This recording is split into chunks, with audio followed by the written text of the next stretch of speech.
लूका की इंजील 19वां बाब जो 48 आयात पर मुश्तमिल है। वो यरू में दाखिल होकर जा रहा था और देखो जकई नाम एक आदमी था जो महसूल लेने वालों का सरदार और दौलतमंद था।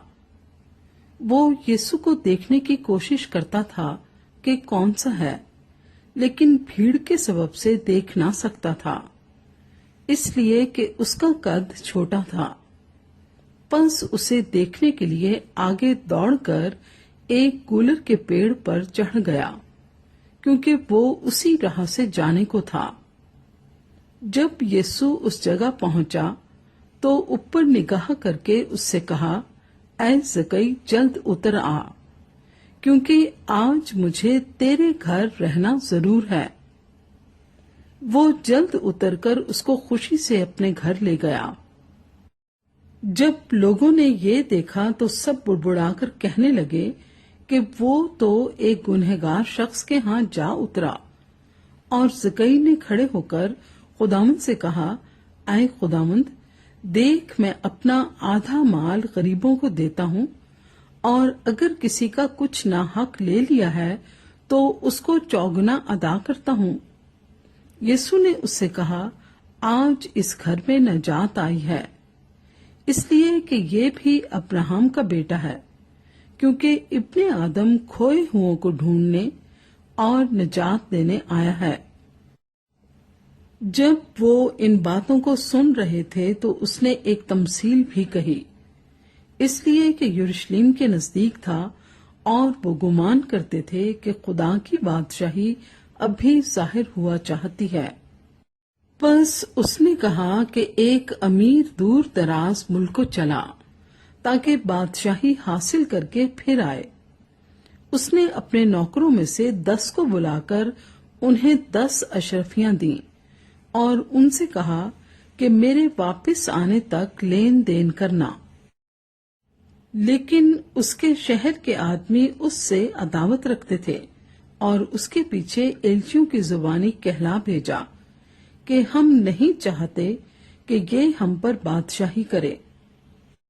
जब वो बादशाही हासिल करके फिर आया तो ऐसा हुआ कि उन नौकरों को बुला भेजा जिनको रुपया दिया था, ताकि मालूम करे कि उन्होंने लेन देन से क्या क्या कमाया।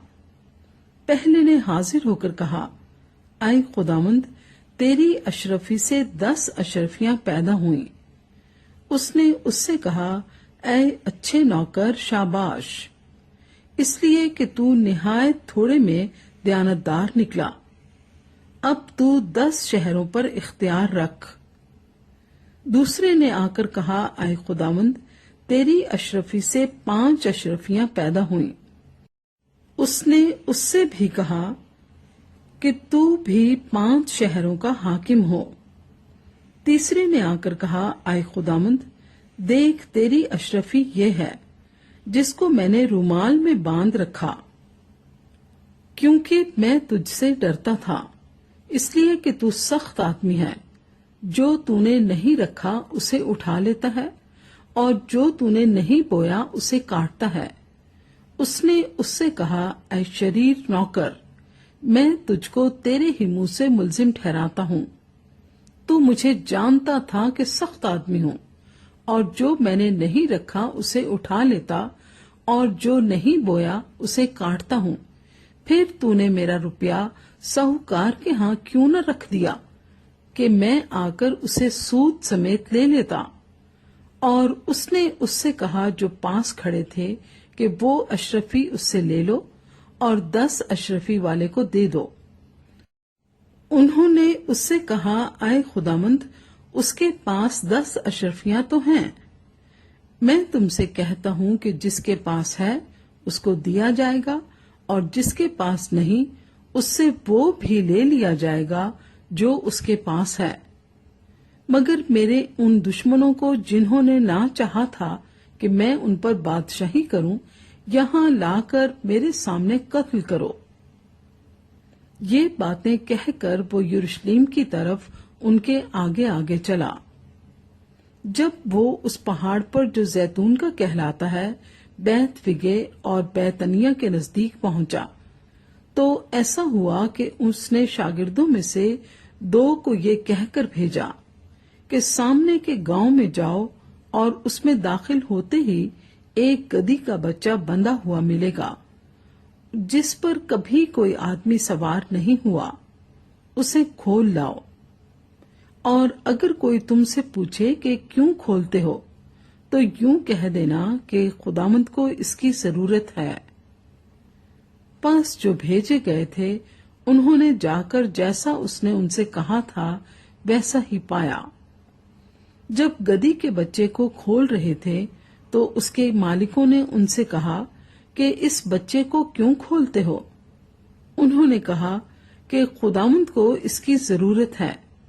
وہ اس کو یسوع کے پاس لے آئے اور اپنے کپڑے اس بچے پر ڈال کر یسوع کو سوار کیا۔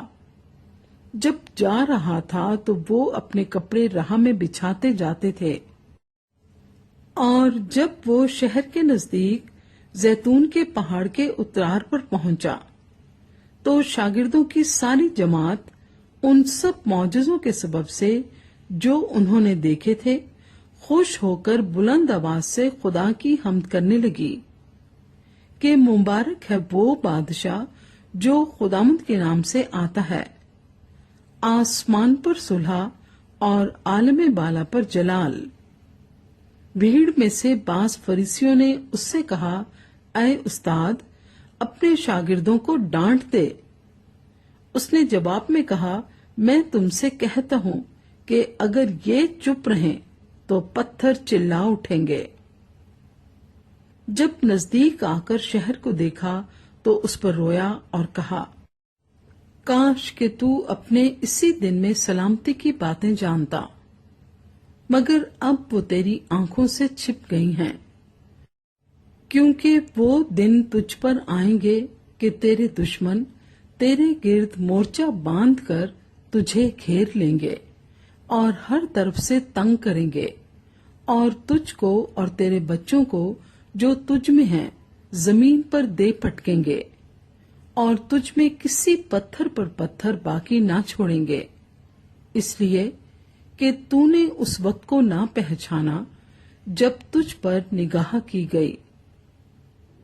پھر وہ ہیکل میں جا کر بیچنے والوں کو نکالنے لگا اور ان سے کہا، لکھا ہے کہ میرا گھر دعا کا گھر ہوگا، مگر تم نے اس کو ڈاکوؤں کی کھو بنا دیا۔